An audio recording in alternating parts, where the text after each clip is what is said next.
শেখ হাসিনা রাষ্ট্রীয় সকল ব্যবস্থা ভেঙে দিয়েছে, রাষ্ট্রের সকল কাঠামো ভেঙে দিয়েছে।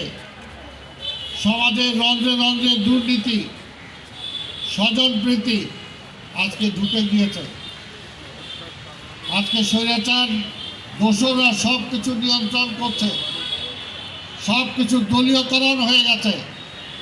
কাজে এই সমস্ত ব্যবস্থাকে যদি আমরা ঢেলে সাজাতে না পারি, এই দেশটাকে সামনের দিকে নিয়ে যাওয়া যাবে না। রাষ্ট্র কাঠামো মেরামতের 31 দফার প্রথম দফাতেই বলা আছে, জনগণের গণতান্ত্রিক অধিকার পুনঃপ্রতিষ্ঠার লক্ষ্যে সংবিধান সংস্কার কমিশন গঠন করতে হবে। দেখেন, আমরা সেই সময় বলেছি সংবিধান সংস্কার করতে হবে, আর দু একটি দল বলতো আমরা নাকি সংস্কারই চাই না। অথচ আমরাই চাই। তারেক রহমান 31 দফা দিয়েছেন, যদি ডক্টর ইউনূস 31 দফাটাকে পড়ে দেখতেন তাহলে তিনি বুঝতেন 31 দফার মধ্যেই আজকে সকল কিছু নিহিত আছে, যেগুলো করলে বাংলাদেশকে আমরা সামনের দিকে এগিয়ে নিয়ে যেতে পারবো। তাই ভাইয়ের আমার, আজকে আমাদের সেই নেতা তারেক রহমান আগামী পরশু আমাদের মাঝে আসছেন। তার আশা নিয়ে অনেক ষড়যন্ত্র হয়েছে। যেমনিভাবে শহীদ রাষ্ট্রপতি জিয়া রহমানকে হত্যা করা হয়েছে, বেগম খালেদা জিয়াকে হত্যা করার চেষ্টা করা হয়েছে, ঠিক তেমনিভাবে তারেক রহমানকেও হত্যা করার চেষ্টা করা হয়েছে। কারণটা একটাই, যে আমি আগেই বলেছি,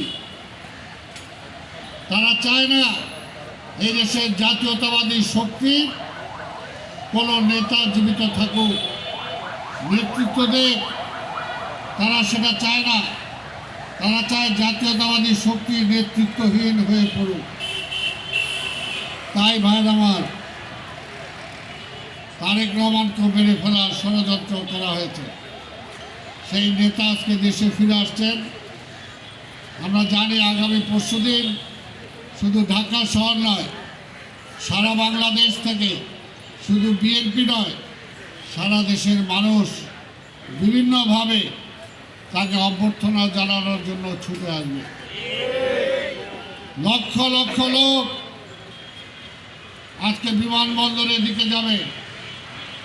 আমরা জানি না সেখানে জায়গা হবে কিনা, কিন্তু আমরা আশা করব একটি সুশৃঙ্খল ব্যবস্থার মধ্য দিয়ে আজকে সরকারের যে ট্রাফিক পুলিশ বাহিনী যারা আছে তারা সহযোগিতা করবে আমাদেরকে, যাতে কোনো বিশৃঙ্খলার সৃষ্টি না হয়। ইতিমধ্যেই তার কথাবার্তার মধ্য দিয়ে, তার নির্দেশনার মধ্য দিয়ে সারা দেশের মানুষের মনের মধ্যে একটি স্থান করে নিয়েছেন। জীবনের সাথে চলে hi-fi, all time healthy life। নিশ্চিন্তে খান, স্বাস্থ্যকর অল টাইম পান। All time healthy life.